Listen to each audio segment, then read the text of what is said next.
Hello everyone, and happy Easter, and welcome to this live stream for DCS World, and we're going to be doing this in 2.5. And there's two big things we're going to be looking at today. The first, we'll be taking a second live stream look at the DCS F-18C Hornet, and we'll be looking at our first live stream video of the new Persian Gulf Map. So we've been working on both of these for quite a while, and we're at the point now where we really want to start showing these off because we're pretty proud of what we're achieving here, and both are very much on the fast track, and you'll be having these on your mitts in the not too distant future now. So it goes without saying, but I'll say it anyways, that given that these are pre-release, work in progress, they are alpha, and anything and everything could possibly go wrong during a live stream, and obviously we're tempting fate anytime you do something live like this. So we'll keep our fingers crossed and hope for the best, and give you guys a really good look at where we are with the Hornet right now. And for this first live stream of the Persian Gulf map, we're going to focus on the southern part of the map, which would be the UAE and Oman. And actually, zoom in here a little bit on the map. Oh, speaking about the map, a couple of things I want to address on this first. The first is, originally the title was the Strait of Hormuz map, and that's pretty self-evident if you look at the map. Two issues that came up. The first is, and I can say this as American geography sucks, and most people, at least here, had no idea where the Strait of Hormuz was, which is kind of embarrassing. So when we put a map out, we would like to have people actually recognize where the location is on the planet. The second is, kind of like the Nevada map, we want to have the opportunity to really expand the map out and not paint ourselves into a corner with a name.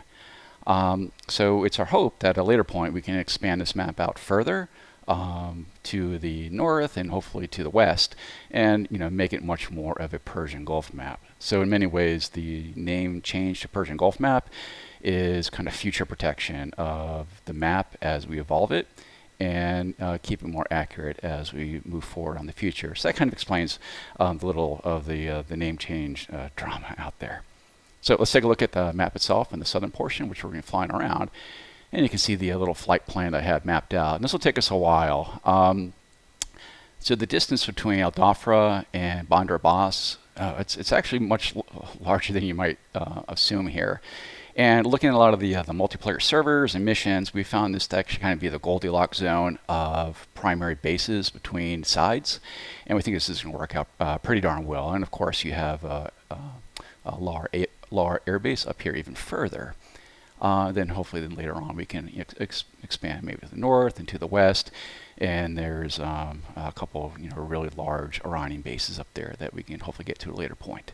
But for this first video, it's going to be just navigation per the plan you can see here, and then the next one after that I'll fly around Iran, and then after that we'll start looking at some of the weapon deliveries, carrier operations, the thing that keeps me up at night, air-to-air refueling, and so on. And it's our hope that as we move forward on this, we're going to be doing a lot more of these live streams, ideally at least every other week, and give you guys a really clear idea of what you'll be purchasing.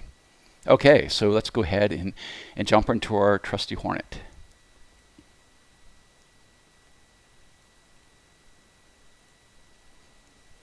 And there's always the question of, oh, what rig are you running this on? So I'm running on a i7 6700, 32 gigs of RAM, a 1080 Ti, which I picked up rather recently, and I'm using a Thrustmaster Warthog HOTAS, which works quite well for the Hornet. I have a 2 terabyte SSD drives, and I think this is probably the big ones. I don't use rudder pedals. Different story. And yeah, for that, I usually have everything cranked up, and particularly for this map, it runs quite well, and I have no problem hitting 60 frames per second. Let's go ahead and pause. Okay, a little windy. I'm going to close the canopy here in a second, get rid of that wind sound. So here we are in Al Dhafra Air Base, and we jump to the outside.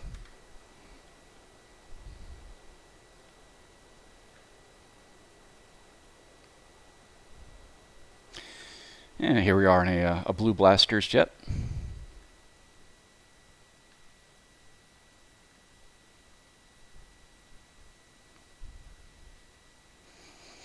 So let's look at the airbase a little bit. So this is pretty much the primary blue side base in the map. Out here in the distance, you can see Abu Dhabi, large port there. But we'll be flying around the map. We'll be looking at some of the major portions of this portion of the map here in just a little bit. So I want to go ahead and do a startup, kind of like we did before, but since the original tutorial, there's been some changes, some great improvements as well, and we'll take a look at that. And also you can probably see some of the nice changes to some of the graphics here in the cockpit. So go ahead and get the battery on. Close the canopy now.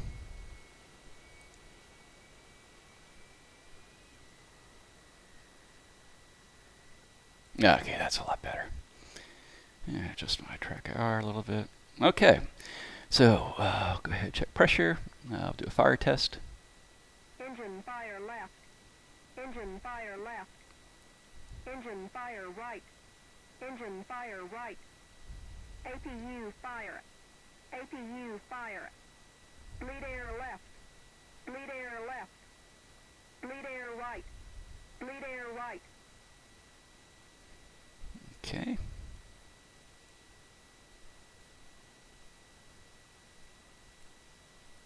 Engine fire left. Engine fire left. Engine fire right. Engine fire right. APU fire. APU fire. Bleed air left. Bleed air left. Bleed air right. Bleed air right. Okay, that looks good. So go ahead and start the APU now. And wait for the green light to come on to show that the APU is all cycled up.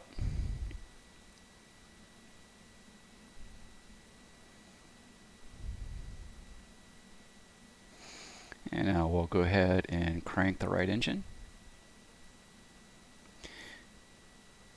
And we'll wait to 20 RPM. And actually I have the Warthog throttle set up for the throttle lifts to go ahead and move the throttle.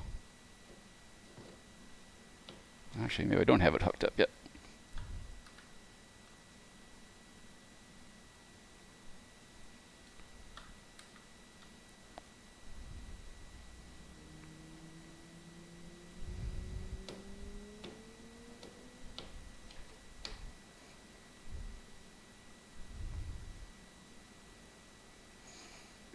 Roll left. Flight controls. Flight controls. Okay, so go ahead and cycle our bleed air so we can open up the bleed air shutoff valves.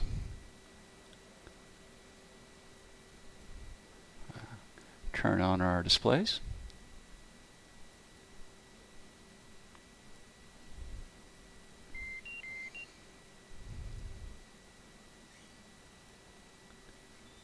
And I'll move this to our SCS page. And I'll keep this on, right on the bit.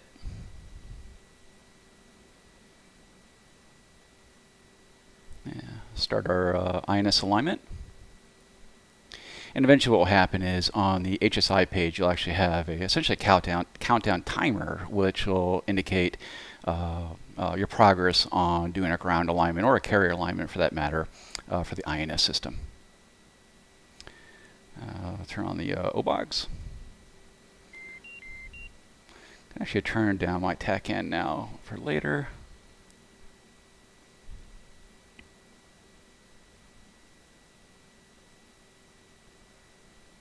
And I'll go ahead and start the next engine.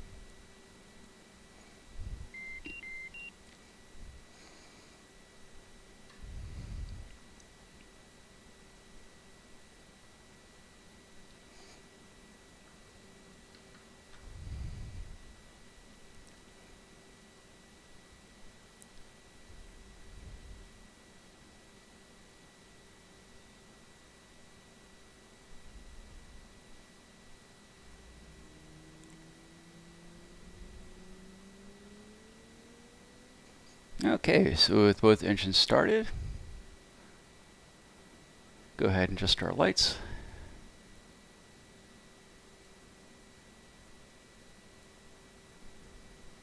Turn the radar on to operate. And we're not going to microwave any ground crew because it's going to be in silent mode. And we have a bunch of FCS errors. I'm going to go ahead and clear those out. Move the flap switch up to auto.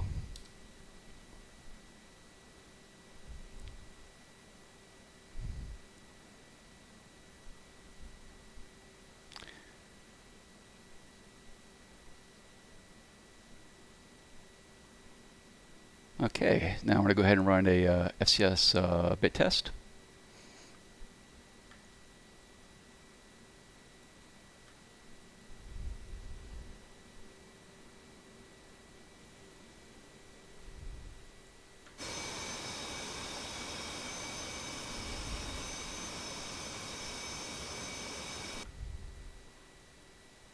And you can see that also on the FCS page. And the FCS bit is done. I'm going to go ahead and set my bingo fuel to 8,000.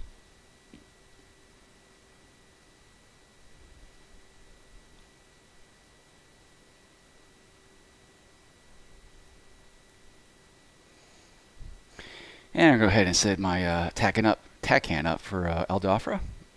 So I should bring up the HSI first.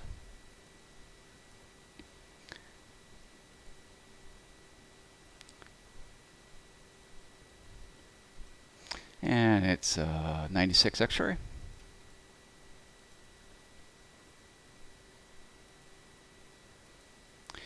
And our takeoff heading is going to be 31 degrees. So actually what we can do now is we can go ahead and hit the course button. Actually,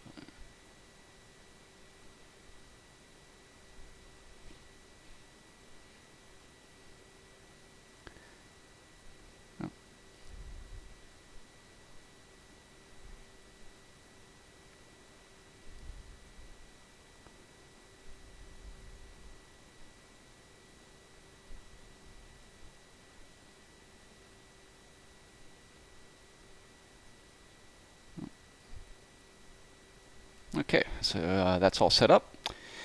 And say our barometric altitude to 2988.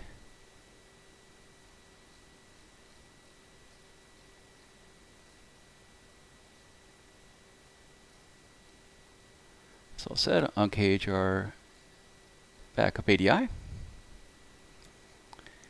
And bring this up to our bit, and we'll go ahead and make this our FCS page. And the left EDI to our HUD.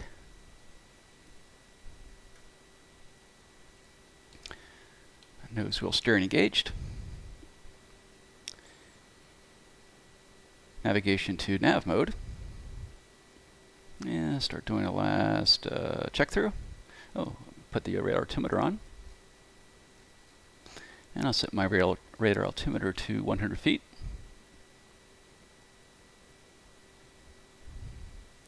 Anti-skid is on, hook to field. I'll go ahead and put the landing lights on.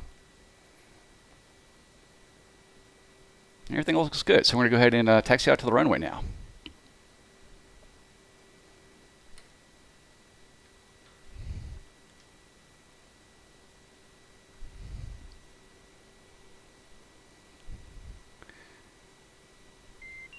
Oh, release the brake, that would help.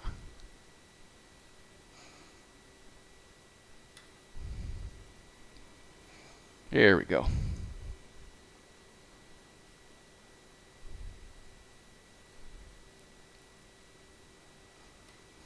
I'll do a little nose wheel high. And that's going to be very handy when you're maneuvering around the carrier deck. And you may notice some of the new details around Al Dhafra and the airfield, other airfields and surrounding areas, like all the different rocks and stones now as well.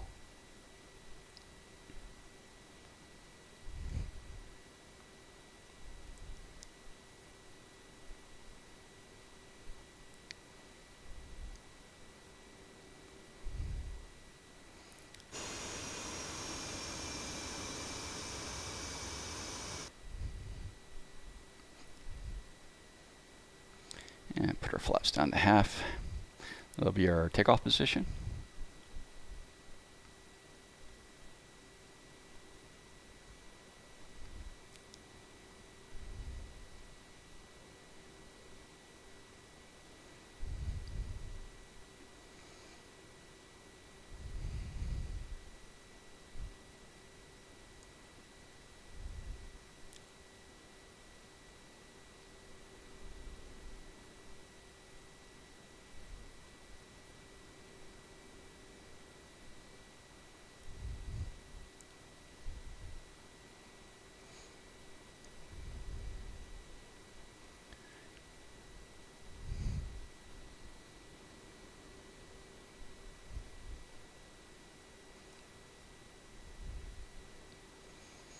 And I believe this taxiway will bring us out to the end of the runway.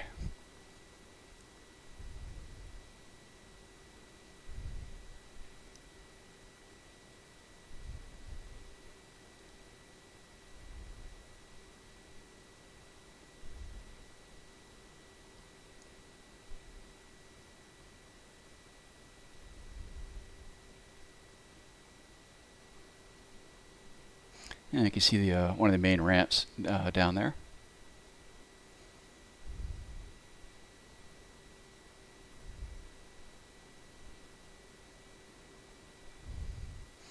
And as you can see, just like the Nevada map, an extreme level of detail around the air bases.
And you're going to stop here a second.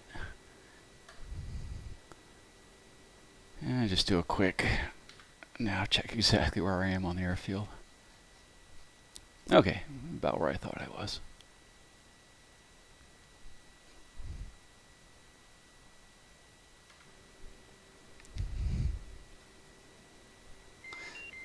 So you're getting a bit of a taxi tour of the airfield.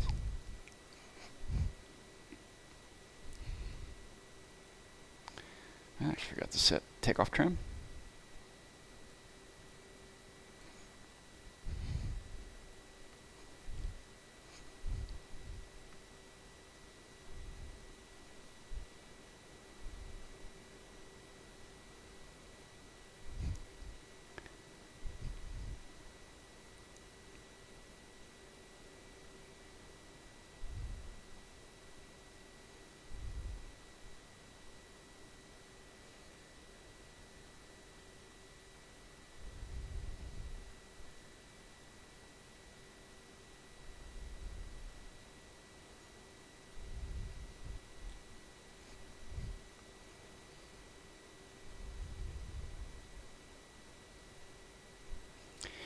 And last I checked, I think there's literally over 200 different parking spots here at Al Dhafra.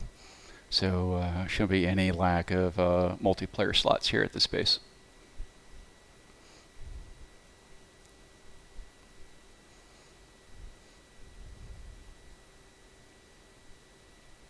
And some of the other bases, like the island bases, as you might imagine, much less so. Okay, I think I'll go this way.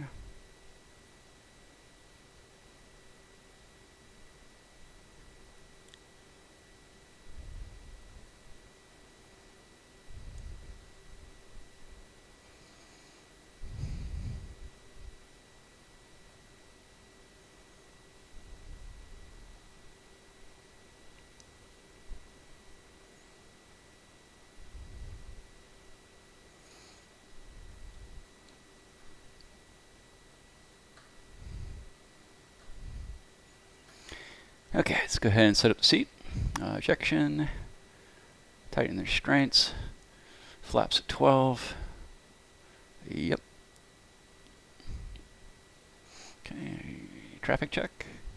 Let's go ahead and take the runway.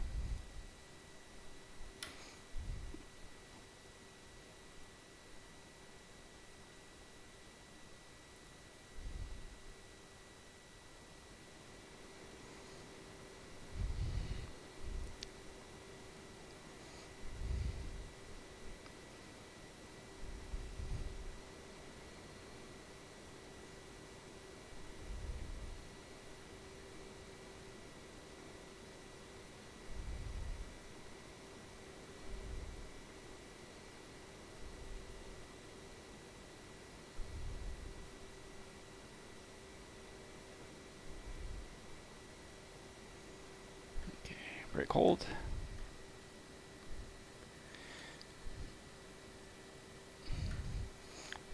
I'm going to run her up to 80.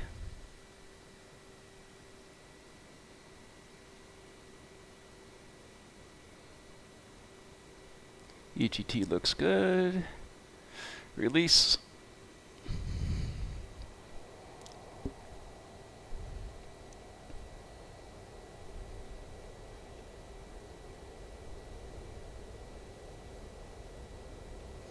Rotate.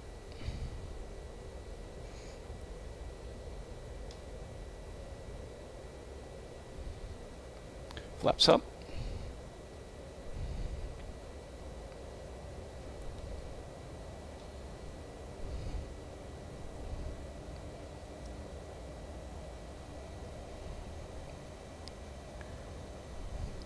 And we're airborne. Do a quick circuit around Al Dhafra, and then we'll head up to Abu Dhabi.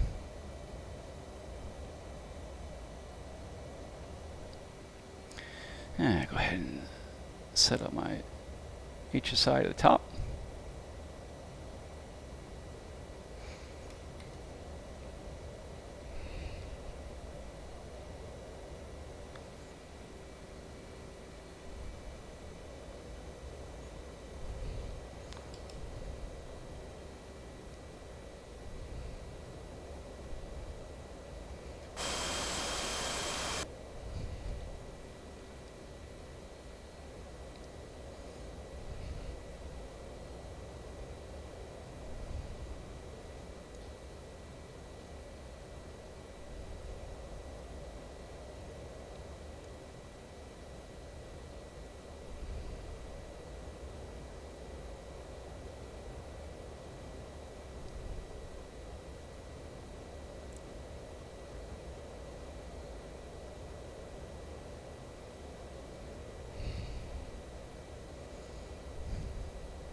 And if you compare this to looking out the offer on, say, Google Maps, you'll find pretty darn accurate.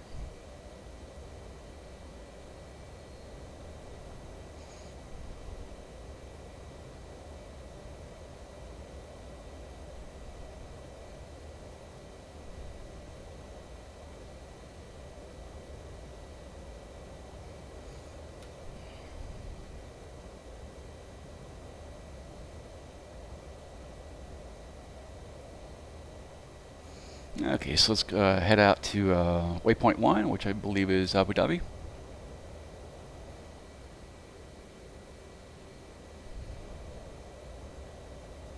And up here on the HUD, you can see the steering bar for waypoint 1, and then you have your distance to the waypoint and the waypoint identifier, W1, waypoint 1. And then down here on the HSI, you can see the circle with a dot, and that is our waypoint.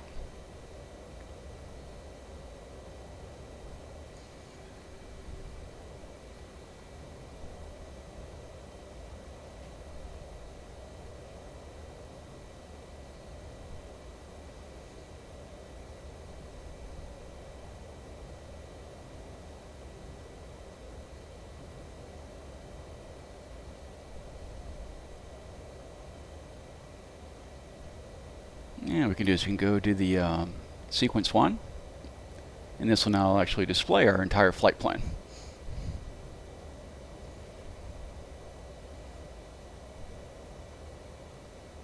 And go to the autopilot mode and select barometric altitude hold.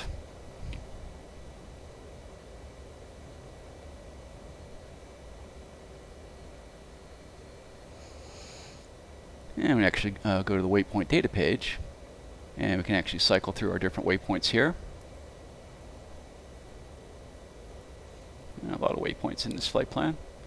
And eventually when we get to the last one, now at this point then we can use the USC and actually create our own waypoints here. Now let's bring it back to waypoint 1 though.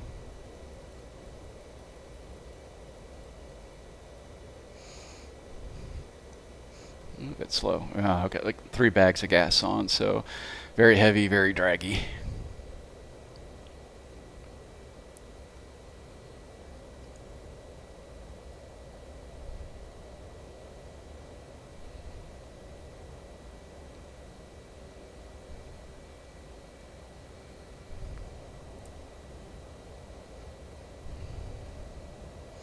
And we can see Abu Dhabi up here in the distance. And then up along the coast, we'll fly to Dubai.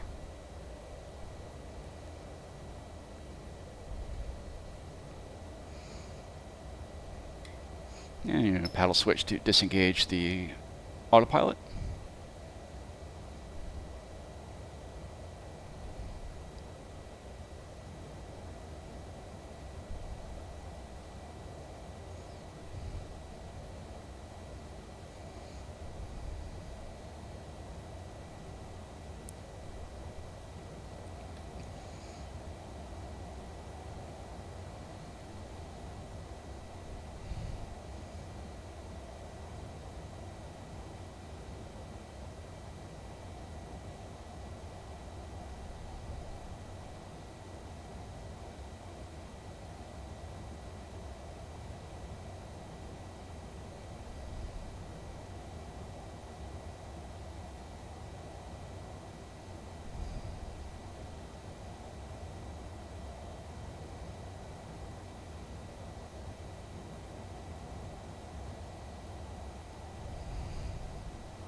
And also we can go down here to the auto button, and this will automatically cycle us to the next waypoint once we get close to the currently selected one. And actually the next academic video, actually I already started working on, will be talking about waypoint navigation.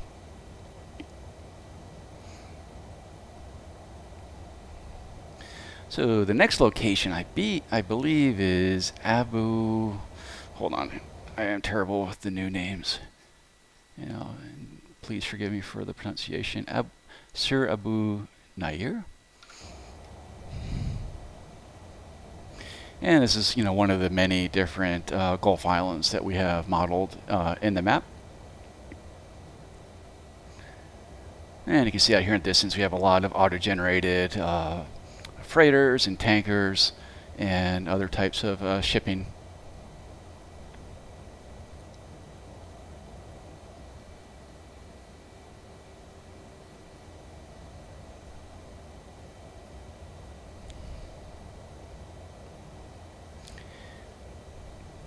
And in terms of units, the team is also working hard on a bunch of new skins for Iranian units. We already have the MiG-21 and the F-5, the Mi-8, and I believe a couple other aircraft. And we'll be working on more and more of those Iranian units by the time of the Persian Gulf Map release. And some initial work is already being done on some campaigns for this new map.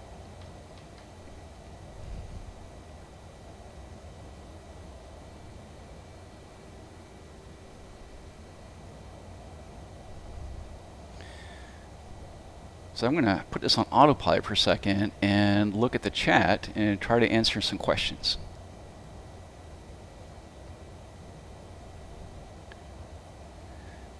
Okay, so I'm looking at the chat now, so if you guys have any questions, I'll try to answer it as we head off to waypoint 1.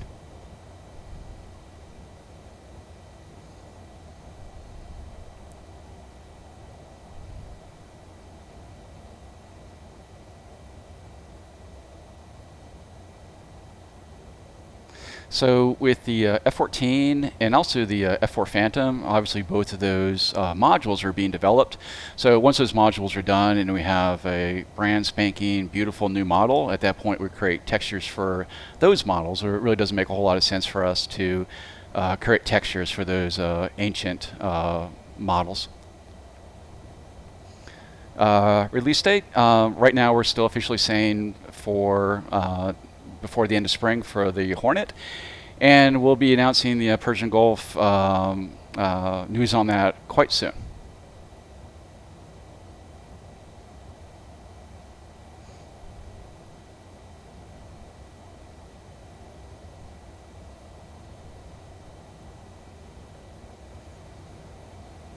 Nope, nav is enabled.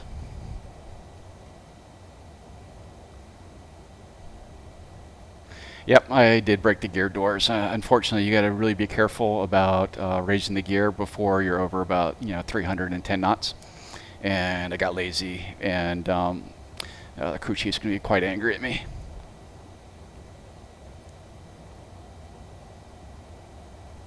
Tutorials, yeah, actually, it's one of my babies right now. I already have 7 done. And many more in work. Actually, right now my total count, I'm planning for early access will be actually 20 missions, which I think will probably be the most tutorials we've ever done for a module. No, RWR is on. I just don't really have any contacts out there pinging me at this point. It is something we're working on. Actually, you can go to the EW page here, and it's still a lot of work to do on this. Do all the programming and such here. But once we get some other more critical functions, in particular some of the radar, we'll be returning to the EW page, and also have EW up on the HUD, and also you have your azimuth indicator down here. Actually, the azimuth indicator is pretty much fully functional at this point. I should put the radar on. Increase our bar. Range is fine, azimuth 140. Okay, here we're coming up on Sir Abu Nair.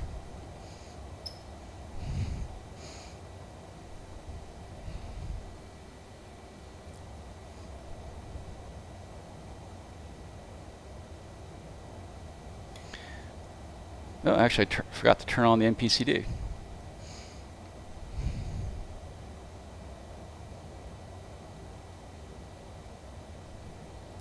So regarding the carrier, it's something we're very much working on, and I think as we stated before, we're planning on a brand new Nimitz class, the Stennis, which will be available to everyone.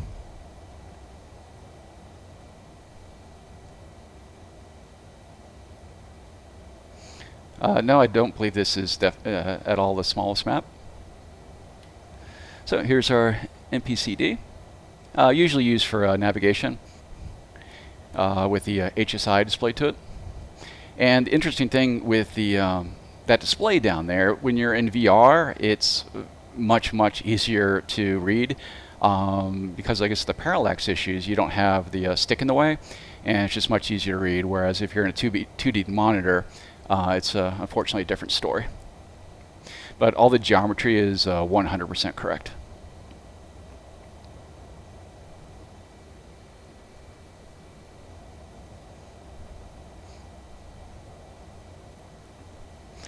Actually, getting darkening a lot earlier than I thought it would.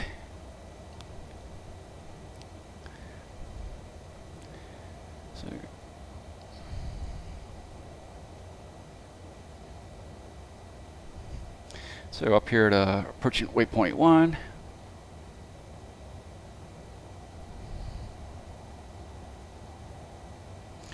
And we have a small airstrip on the island, much like we do for almost all the Gulf Islands.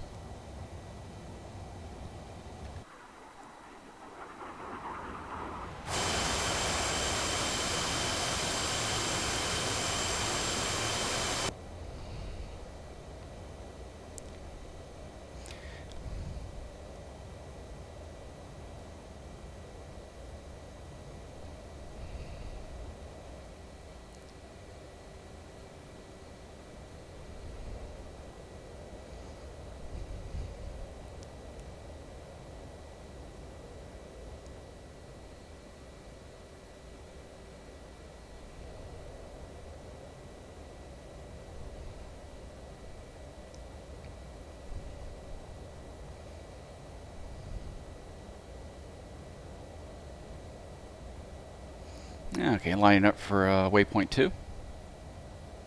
And eventually we'll put in the, it's called a coupled mode, where you can set the waypoint and essentially fly it to the waypoint for you automatically. But for now, we're just going to go ahead and use the barometric hold on the alignment. And also what you could do is you could essentially put a bank angle in and put the attitude hold and keep yourself in a constant turn this way.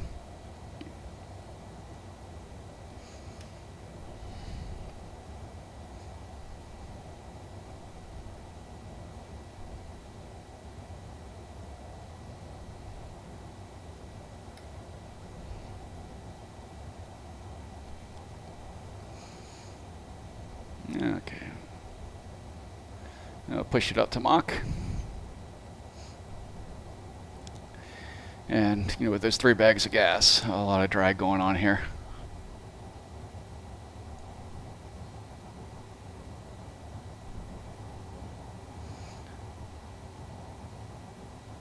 Almost there. There we go.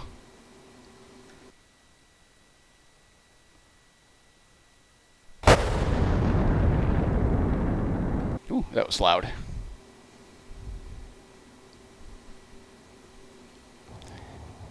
And for the helmet, yeah, it's something definitely in the plan. You can see in our FAQ. It's just not something that will be quite ready for the early access release. For the F-16, right now our full focus is on the Hornet, and you know, certainly the F-16 would be a very interesting aircraft for us to do in the future.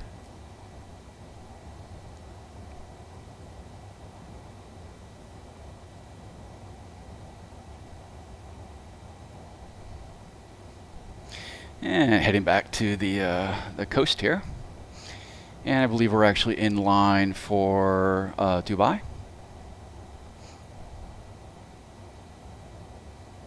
My favorite module, this one right here.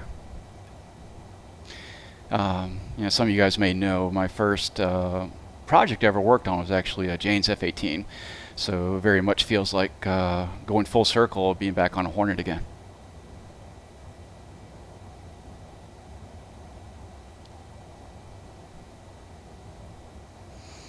No, I don't think the Hornet can actually do Mach 2. I think max Mach for the Hornet is probably around 1.8 in a dive.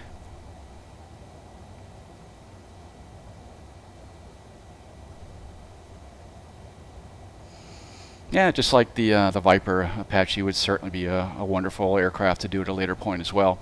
But yeah, it's, you know, a lot of great ideas. It just, you know, resources and time are limited, so, you know, one project at a time.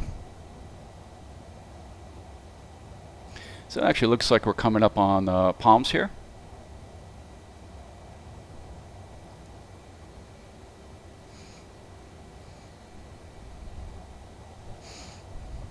Yeah, sorry for the hour. I actually didn't realize it would be getting dark quite so late in this mission. So in the next one, I promise to make it a little bit earlier in the day so it's a little more well lit. Yeah, we'll be flying by Mein Ham Air Base. Actually, I think it's waypoint 3 or waypoint 4.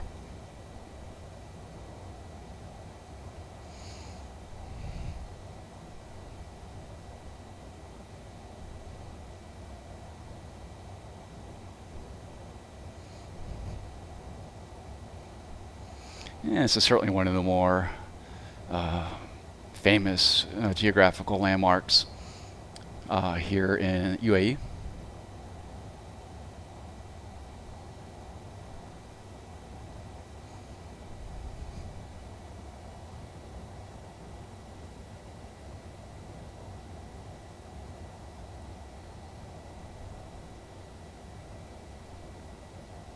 Actually, it appears to be the second one. The first one is a little bit over there. Yeah,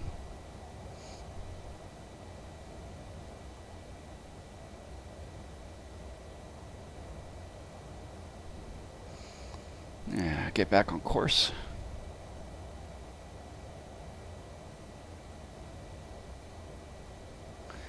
And here's the major port at near Dubai.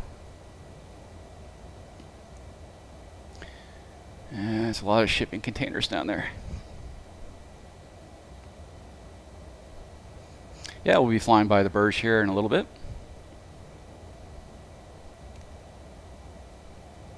And you can see, I believe that's, which airport is that? Oh, we'll find out here in a second.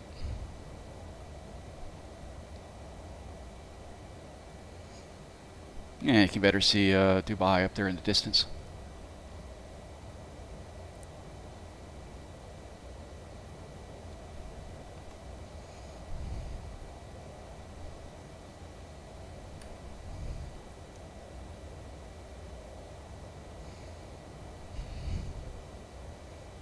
So this is actually, I believe, one of the new civilian airfields up here.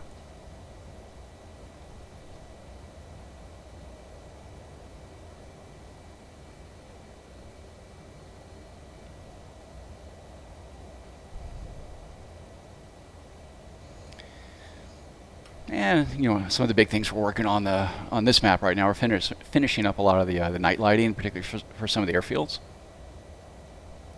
And still tuning textures and performance, but the one thing we found is the performance on this map tends to be quite good. I think a lot has to do with the lack of huge forest.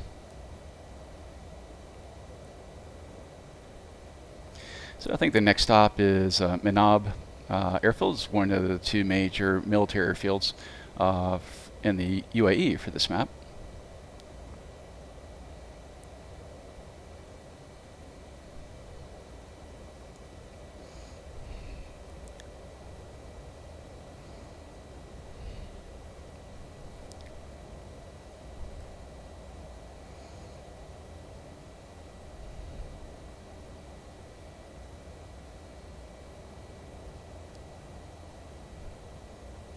And you can see on the HUD we're 10.9 miles away, waypoint 4. And we have a bit of a crosswind, so that's why you have the ghost velocity vector just to the right of the velocity vector. But we can go ahead and cage that. And at this point now, the velocity vector shows our actual vector.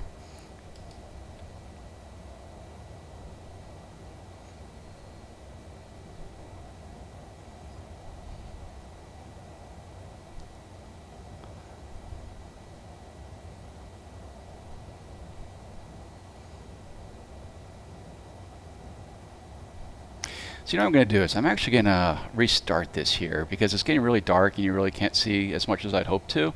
So we're going to restart this mission actually up in the air and change the time of day. And it's only take a second. And this is one of the joys of the live stream. So what we're going to do is we're going to go ahead and jump into the editor. We're going to change the time of day from 1800, say, to 1600. And then we're going to select our aircraft. And instead of a ramp start, we're going to go ahead and make it a turn point.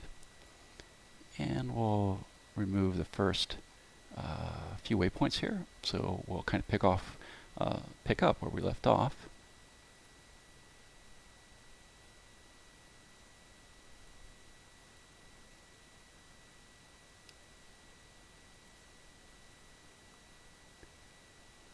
All right, about there. And let's go ahead and restart that now. I think you'll enjoy this much better.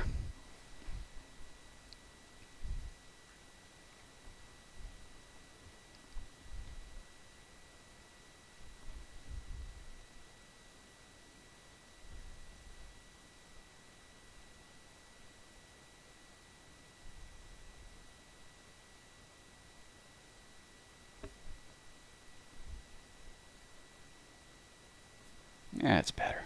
Okay, I'll go ahead and start now. A bit high up at 6,000 feet.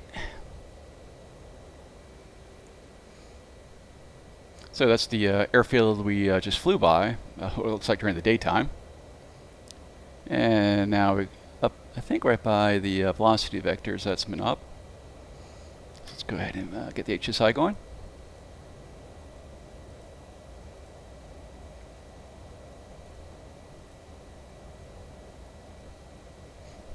There we go.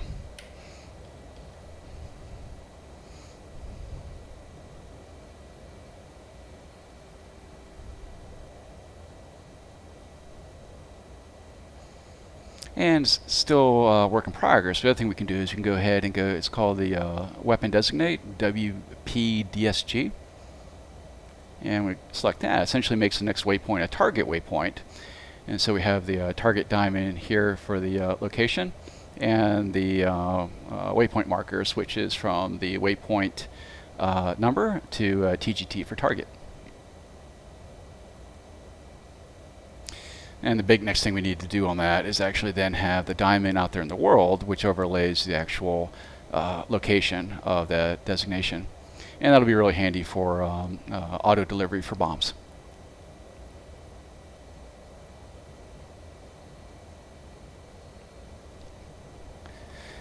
So this is the second military airfield in the UAE, Minab.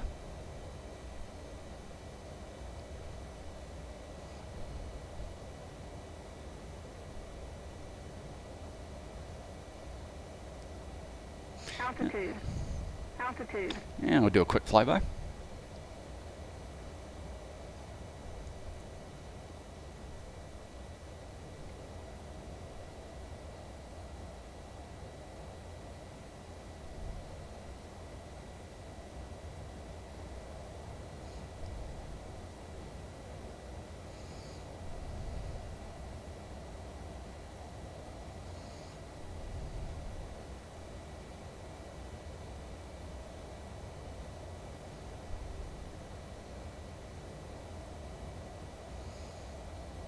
And now we'll continue on our flight plan.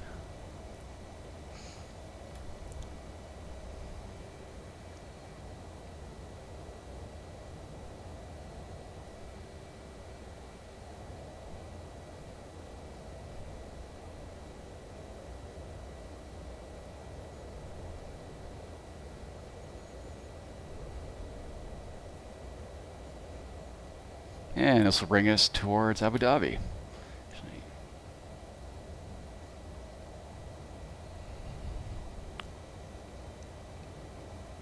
Actually, there's a north and south part of it. We'll start the south and work our way north.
Yeah, in terms of object population, this is probably rivals, if not exceeds, Las Vegas in the Nevada map. But at the same time, the team's done a really great job of optimization to have a massive number of objects, but still maintain good frame rate.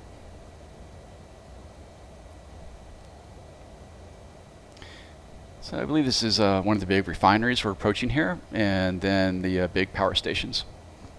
Actually, maybe also refineries.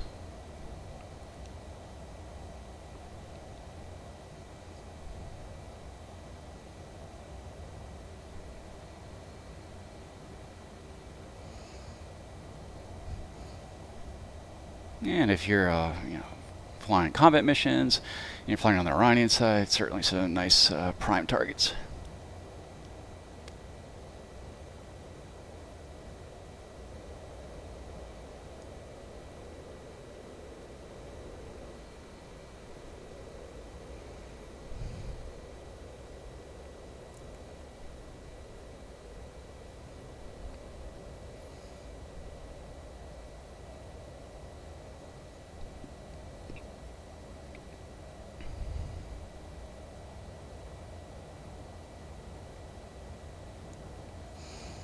And down here you can see the train system.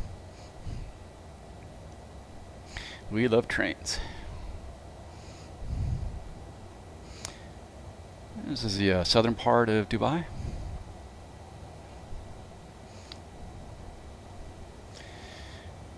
And we'll come left here to the palms.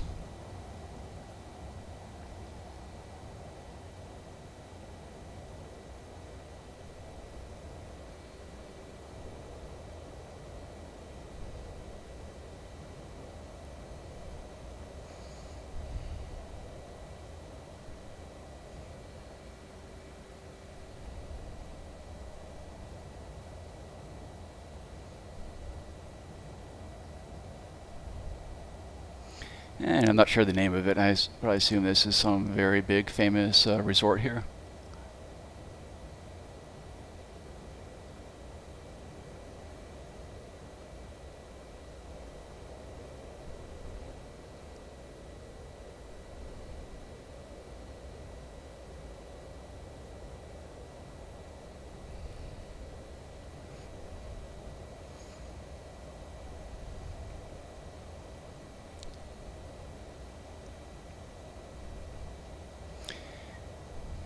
And one of the big things we've been working on, of course, is the air-to-air radar, and in particular the air combat modes, ACM. And what happens is, like, let's say you select Sidewinder, you can go forward hat for bore sight, and bring it back to vertical, to the left for a wide angle. Or you can go GUNAC. And you may notice on the radar display all the scan patterns are all very correct now. Let's get rid of that. And come up here to the Burj.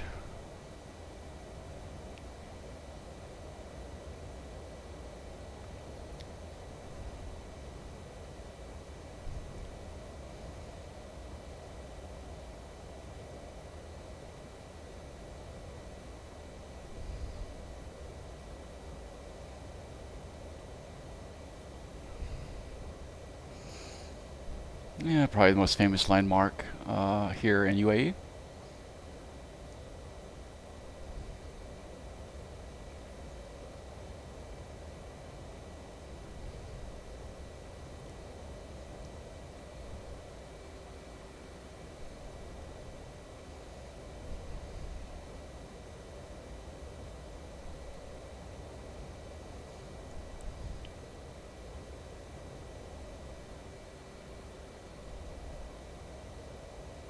And then, did I pass it?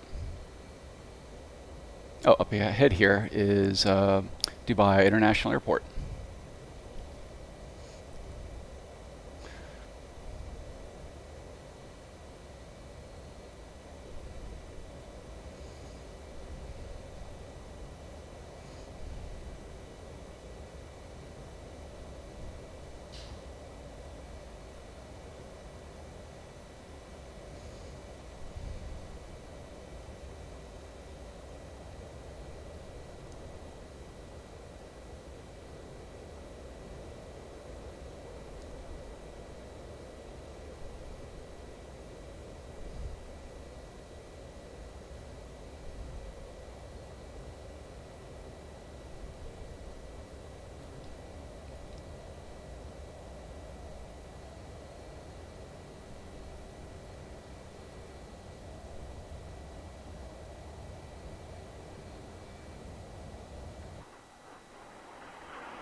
Okay, off to the next waypoint, which will place us up along the Gulf. And honestly, I can't remember the name of the next big town we're going to be coming by. Actually, I think it's another civilian airfield.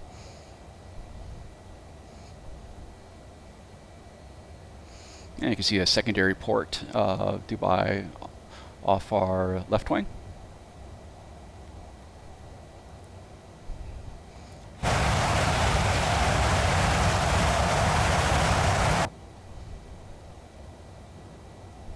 And I think it's called Sharaj.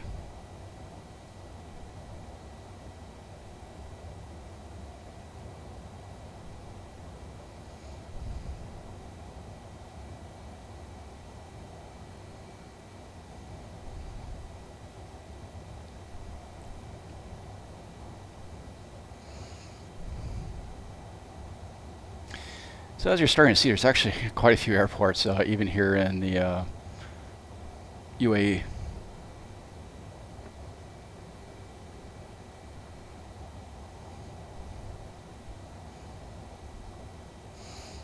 Actually, let's bring her up to a higher altitude now.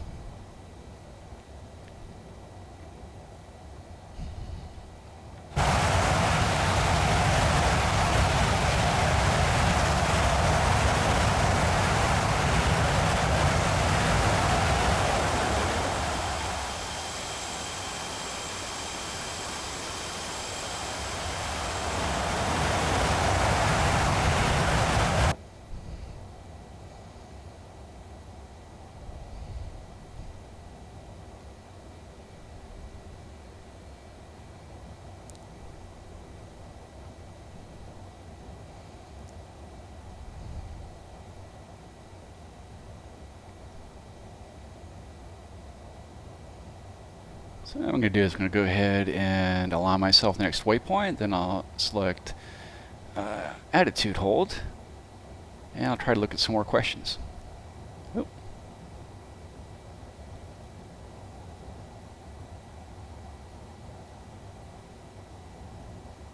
Okay.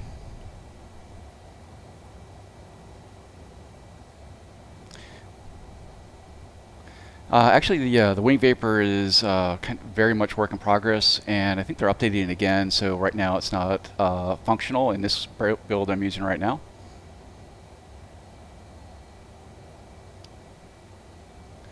Yeah, 9 Line nailed it. It's, like I say at the beginning of this stream, when not live streaming, my frames are constant locked at 60. It's just the streaming unfortunately kills frame rate. Yeah, mech will definitely be modeled. Yeah, heading towards Iran, but we're going to save that live stream for the next live stream.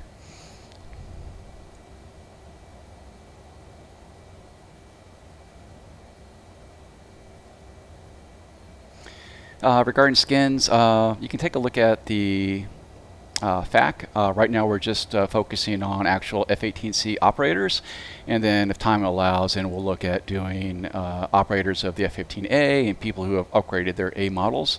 But right now we need to prioritize and just do the C operators. Not to say we're not going to do, A's and upgraded A's later, but first things first.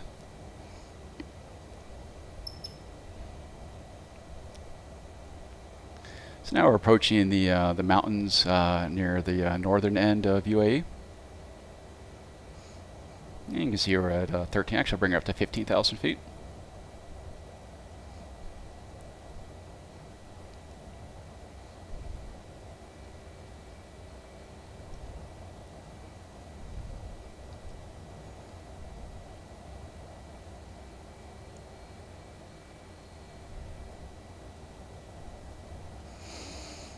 And I think, one of the things we really pride ourselves on is that with our simulation, we can make it look great down at a tank level, but also up to 50,000 feet. And I think that's one of the more unique aspects of the simulation engine that we provide.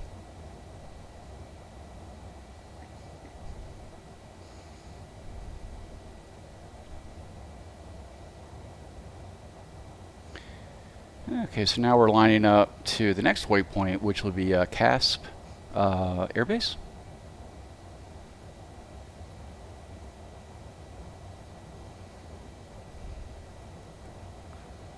And that's right on the tip of the UAE. Actually, I think it might be part of Oman.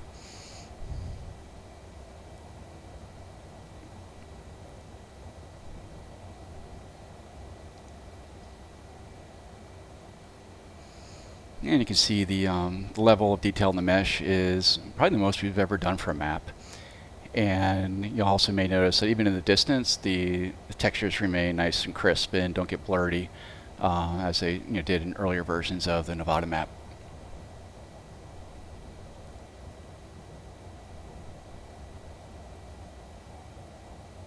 Regarding air-to-ground radar, the general tech is ready, but right now the implementation of that tech is third in line after completing the air-to-air radar and then the targeting pod. Once that's done, then we'll move on to implementing the air-to-air ground radar.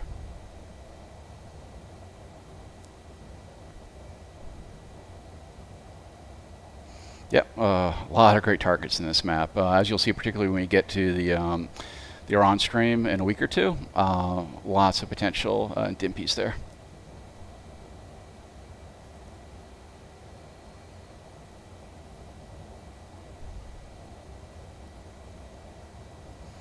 And once we pass Casp, we'll take it down a notch to low altitude through the mountains.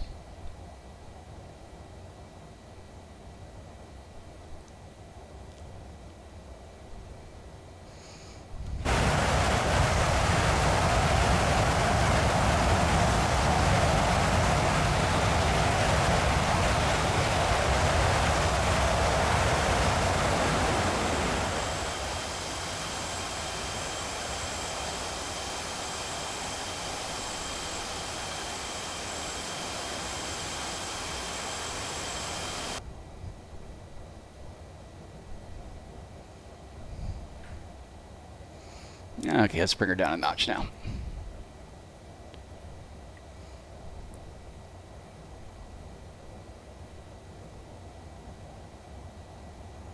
And up ahead there by my velocity vector, that's Casp Air Base. It should be a fun air base to land at.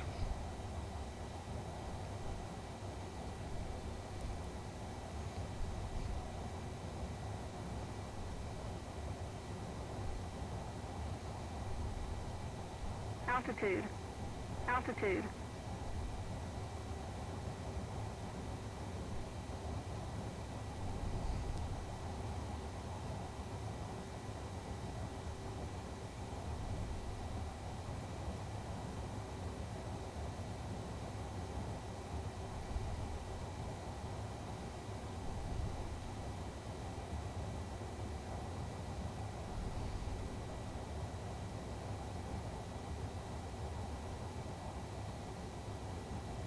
Ortho maps are great, but the size of them is just absolutely astronomical and not really applicable for what we want to do in terms of keeping the file size at a manageable level, and also with the low altitude capability, it's lacking. So now we're going to get to the next waypoint along the eastern side, which should actually start going into Oman here.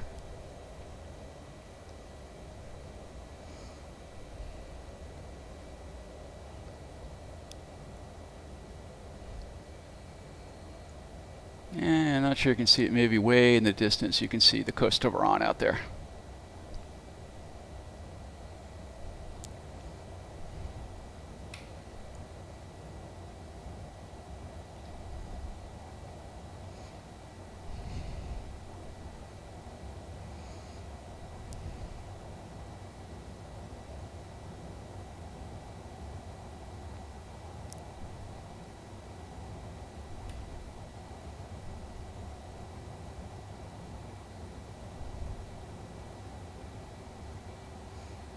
That's a Casp behind us there.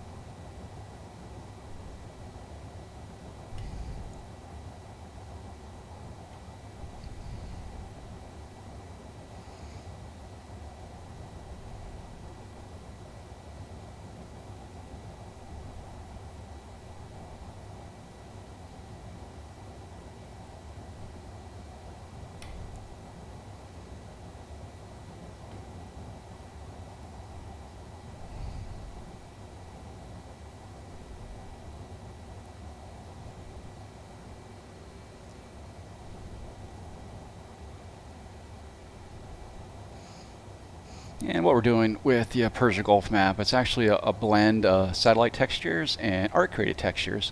So this allows the map to look much more realistic, particularly from medium to high altitude. But when we go to low altitude, much more of the art-generated textures come in, and that allows us to have much higher resolution textures, but also maintain a good frame rate.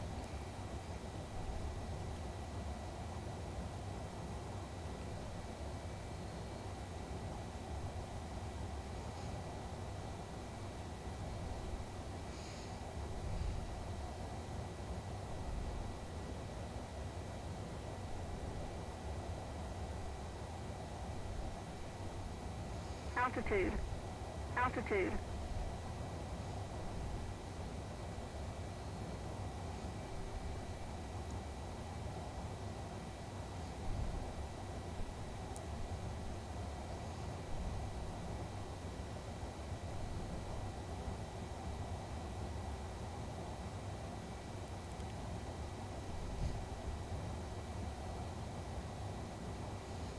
So for area refueling, I think as we stated online, we're planning on a new S3 tanker, but also creating a really good physics model for the hose and the basket, which will make tanking much more interesting, but also much more realistic.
And we're coming up on Faraj Airfield.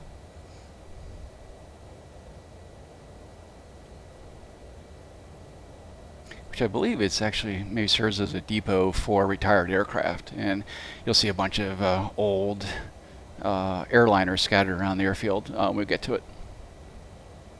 And a rather interesting airfield, actually.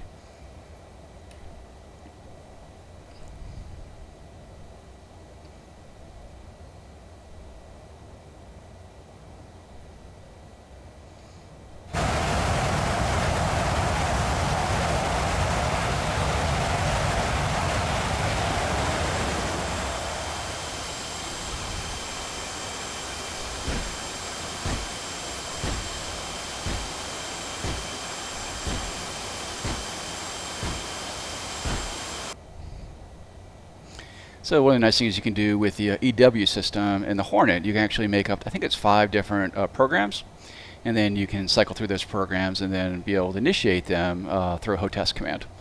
But then you can also bypass it to just a single flare or a single chaff dispense as well. And then of course there's the ASPJ, which is the cell protection jammer as well. And it'll be nice when we we'll have the EW display up on the HUD, as well of course as the EW page and the azimuth indicator. Actually, I can show you something new.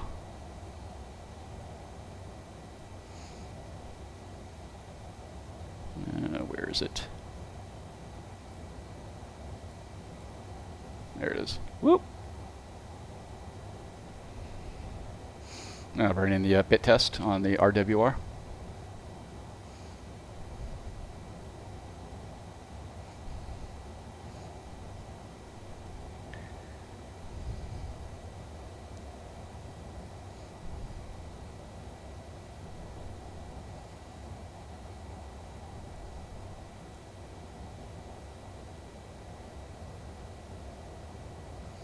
Again, the helmet will be after early access.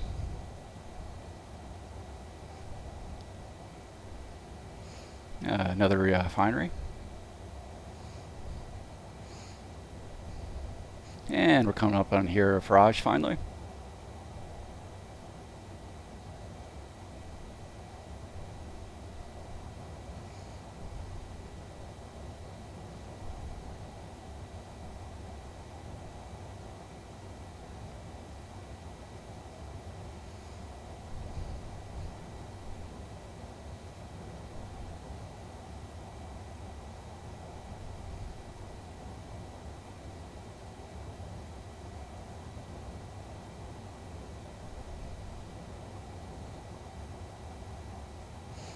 Actually, really don't need to trim the Hornet as long as you're in UA mode. With flaps up to auto, it will automatically seek 1G.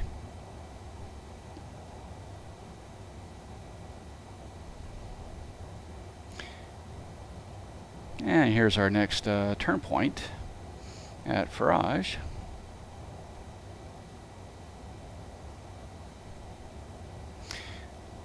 So it's interesting, when your flaps down, it'll be in power assist mode, PA, and it will seek AOA, whereas when you're in UA mode, it will seek 1G.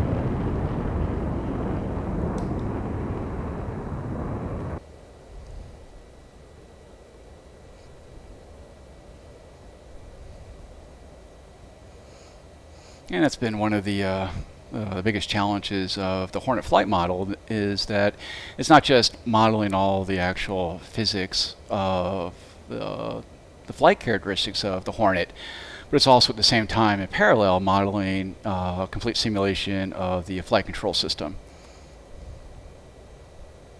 But definitely I think serve us well for future aircraft which also use fly-by-wire.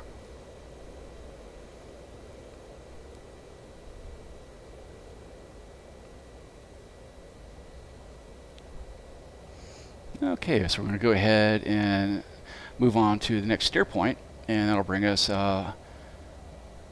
back to the north side of the UAE.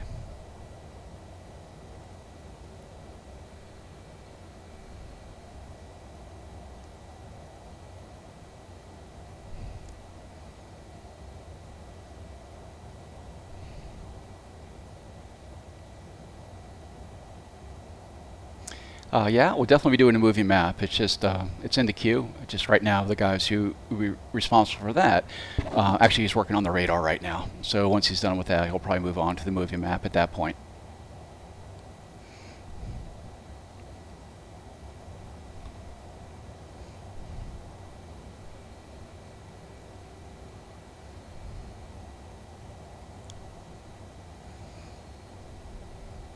And actually the map keeps going quite a bit further down this way into Oman.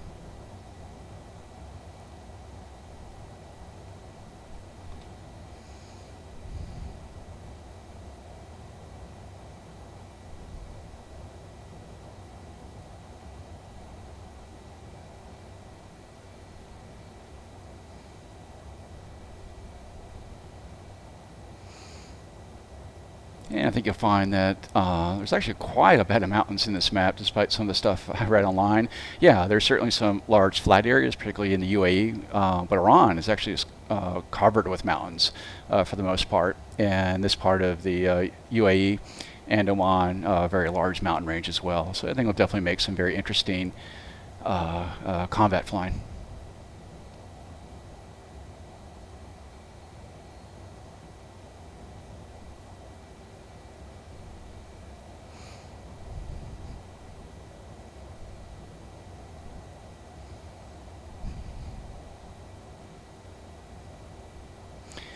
And as we increase in altitude, more and more of the satellite textures kind of kick in, so you start to see more of the hues of the reds and the tans into the terrain, particularly here in the distance where you can see more of the more oxide iron in the sands out there. But I think you'll find actually the Iran side, the topography is actually much more interesting.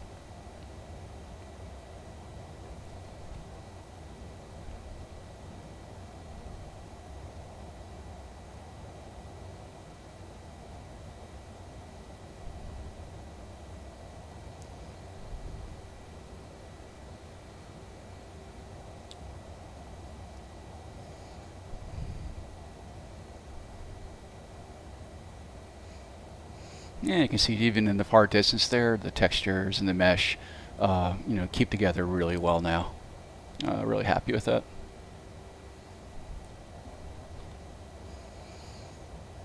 And you can see the kind of the different colors of the textures kind of coming into play now as well.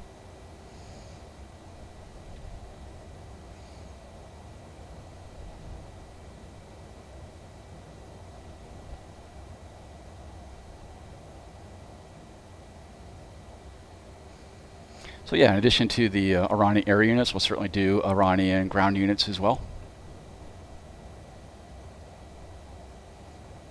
Yeah, given that the Iran will be one of the two biggest players in this map, it's important that we have a good order battle for that country, and particularly when we have the F-4 Phantom out there. We already have the F-5, Heepler's Tomcat. Flying for the Iranian Air Force is going to be a lot of fun.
And hopefully I won't need the fuel, but we also have a fuel dump working now as well.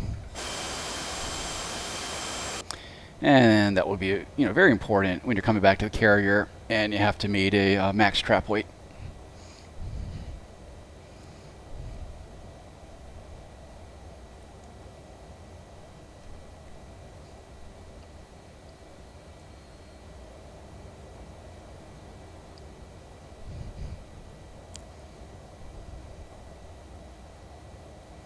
And we're approaching actually one of the new cities we just recently put into the UAE part of the map, kind of more near the south end of the map.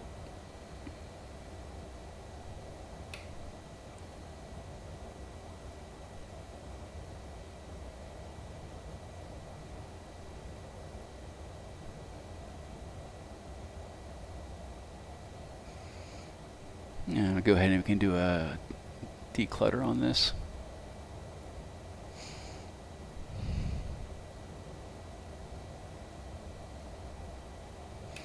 And I think, as I mentioned in one of the recent mini updates, the big focus right now is finishing up the single target track. And this will allow us kind of move to the next stage of the ACM modes and having radar directed gun, radar directed Sidewinder, and Sparrow. And another big element we're working on is the HUD modes for air-to-ground bombs for both auto, CCIP, and manual. Those will also be very big parts of the early access.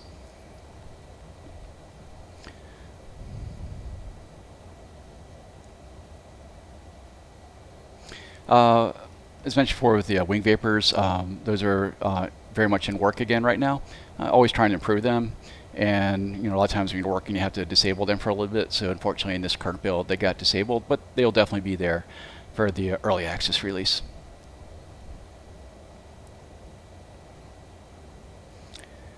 Okay, we're going to go ahead and steer towards back to El Dhafra. I think that will be the last stop on this little tour.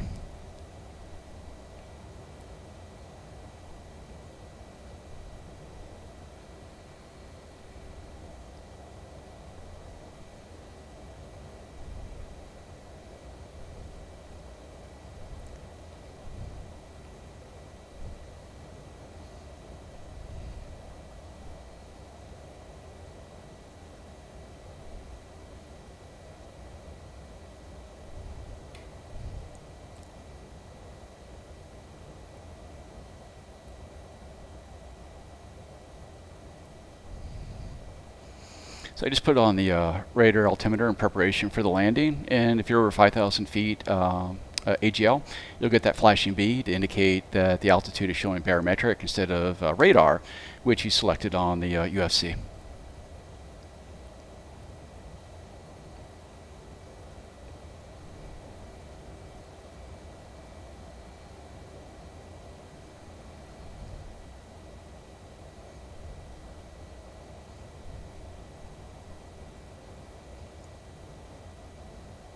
Actually, go ahead and put the tack gun on as well.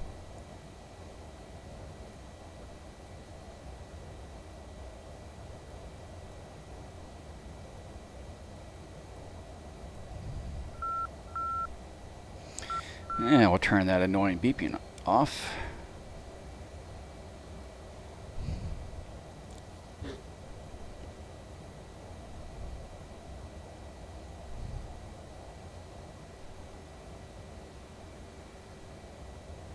So yeah, this is the big empty area right here. So yeah, this part of the map is certainly very flat, but there are other parts of the map that are certainly very hilly and mountainous, particularly in Iran. So, which actually I think works out even better because a lot of the missions people fly will probably be flying strike missions into Iran, and you'll certainly be able to take advantage of terrain masking in that part of the map.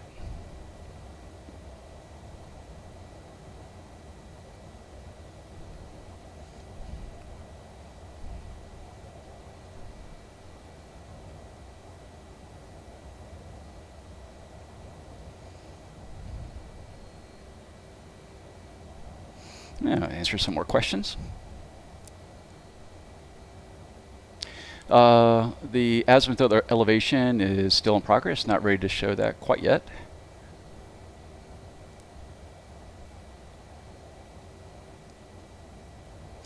SA is also in work and is not scheduled for the early access though. Train following radar is part of the air-to-ground radar, and like we said, right now we're focusing on the air-to-air and then the targeting pod, and then after that we'll focus on the air-to-ground radar.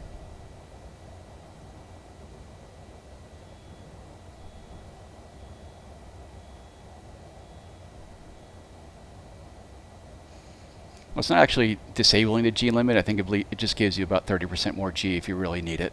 Although talking to Hornet pilots, unless you're in a oh crap moment, you're about to die, it's not something you really use.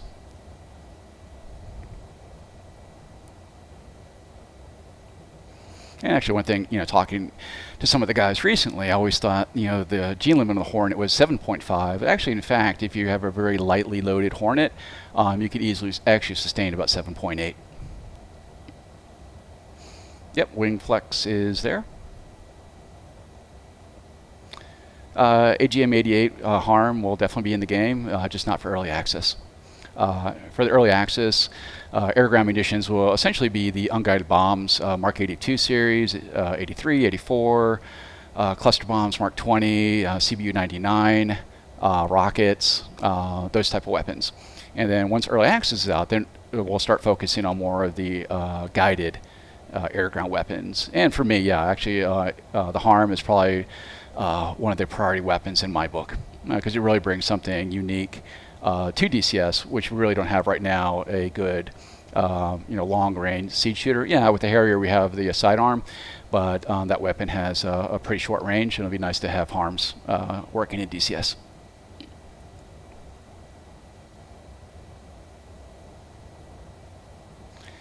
Just the vapes, just trying to make it more realistic, basically. Maybe not looking so cotton ballish, and just even a little more dynamic. And the other element is it's not a case that you always have vapes. It's a generally only at lower altitudes and also at a particular humidity condition. You really don't have them all the time. And if you look at airshow videos where it's not a cloud in the sky, you'll see very little actual vapors. But if you're in a very overcast airshow, you'll see them all over the place. The current ATC focus is on the carrier, and we have the design all up and running, and actually most of the scripts are written out. The next stage on that is all the voiceover work. But certainly a really good carrier ATC is very high on our priority list, and also very much working on the meatball system, TAC-in, and then probably a little bit later the ICLS system for the carrier. Okay, our final steer point, which is Al Dhafra.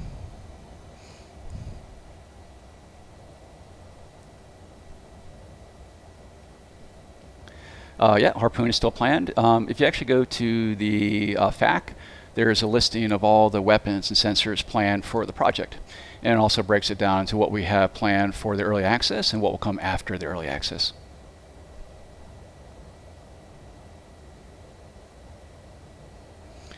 Yeah, the landing gear is actually real.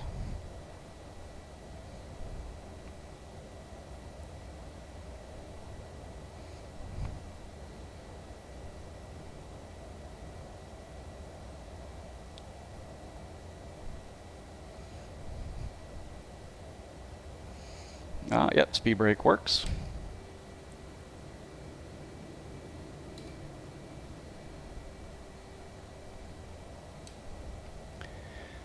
Vulcan is still a very high priority, and a little too early to comment much more at this time, but when we have some good, interesting news on that front, we'll certainly be relaying that.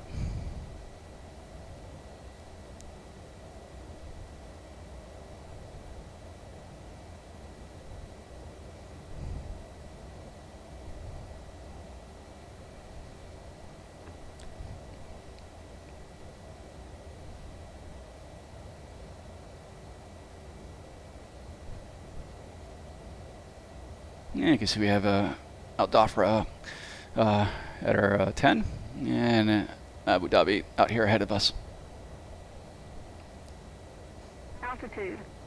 Altitude.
Actually, I don't think I've done a pattern landing since the last video, so this will be interesting.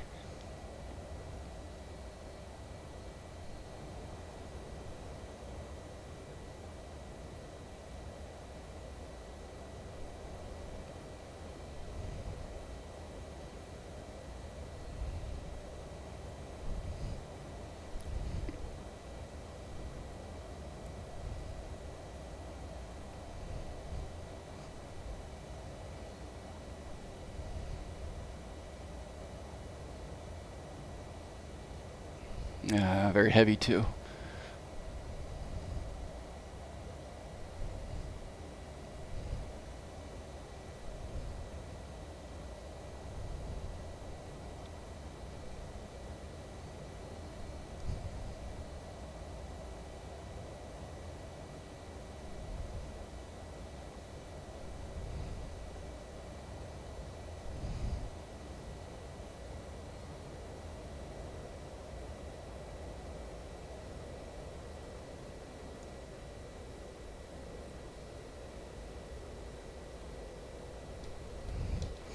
Gear and flaps.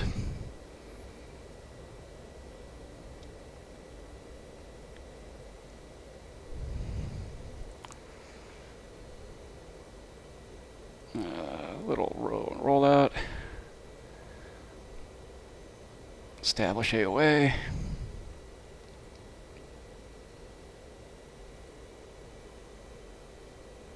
Low, low, low.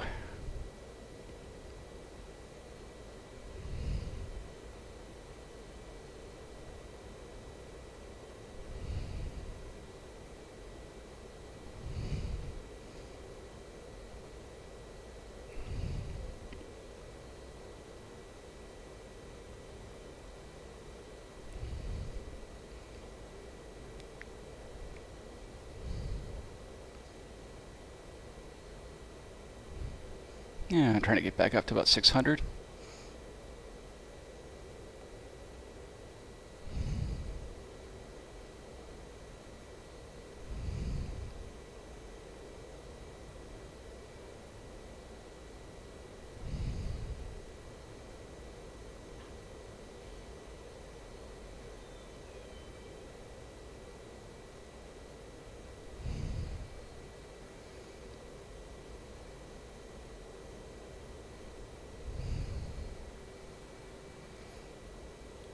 And I'm going to go a little long here to give myself a little extra room.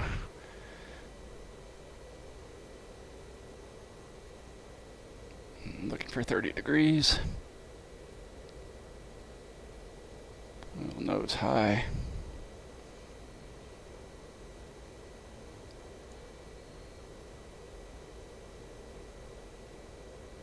Right up.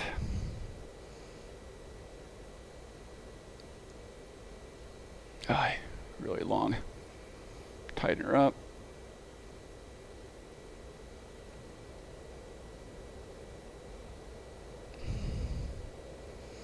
Yeah, let's try that again. Gear up, flaps up.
Yeah, you're looking at about a 1.2 mile offset from the runway.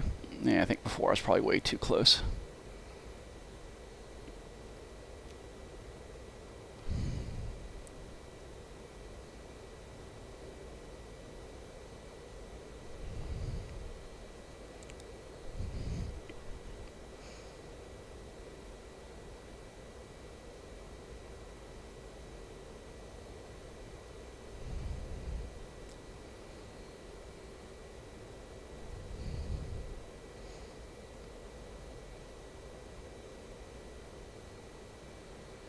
Okay, let's try this again.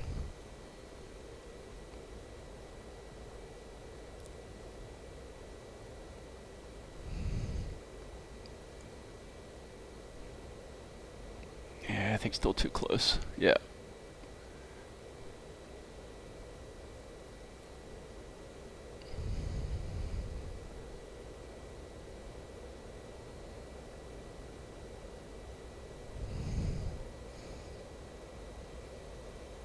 Oh, I'm not going to bore you guys. Me doing touch and goes all day.